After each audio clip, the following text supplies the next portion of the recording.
Welcome to Arfa TV news.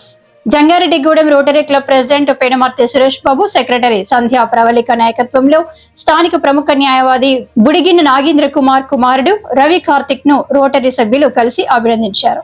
ఇటీవల దుబాయ్లో నిర్వహించిన అంతర్జాతీయ పారా స్విమ్మింగ్ పోటీల్లో రవి కార్తిక్ ఒకేసారి 6 మెడల్స్ సాధించి భారతదేశానికి అలాగే జంగారెడ్డిగూడెంకి గర్వకారణంగా నిలిచిన సందర్భంగా ఈ సన్మాన కార్యక్రమం నిర్వహించారు. ఈ కార్యక్రమంలో గౌరవ rotary charter number Chamarthi Sriramulu, city cable ఎండి పాలపర్తి శ్రీనివాస్, కుబేరా చార్జ్ డైరెక్టర్ సుబ్బారావు పాల్గొని రవి కార్తిక్ ను అభినందించారు. భవిష్యత్తులో మరిన్ని విజయాలు సాధించాలని ఆయనకు శుభాకాంక్షలు తెలియజేశారు.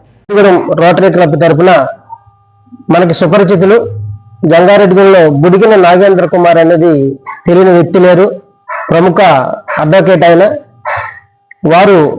వారి యొక్క బాబుని మేము ఈరోజు సత్కరించడానికి ఇక్కడ ఇచ్చేసాం. వివరములన్నీ కూడా గౌరవ పాలపర్తి శ్రీనివాస్ గారు మనకి చెప్పి ఉన్నారు. అయితే మనం ఎక్కడో గతంలో మేము చదువుకున్నప్పుడు, హైదరాబాద్లో చదువుకున్నప్పుడు జంగారెడ్డిగూడెం మన ఒక బస్సు పేరు వింటేనే చూస్తేనే మన ప్రాంతాన్ని చూసినంత ఎంతో ఆనందం వేసేది.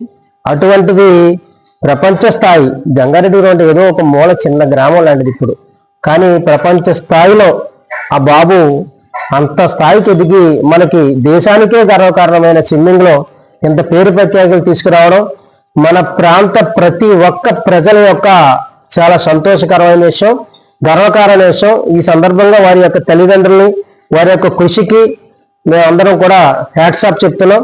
అంతేకాకుండా బాబుని ఆశీర్వదించి త్వరలో ప్రపంచ స్థాయిలో ఆయన మరిన్ని అవార్డులు తీసుకొచ్చి మన దేశ గర్వకారణంగా నిలుస్తారని ఆశిస్తున్నాం. Thank you.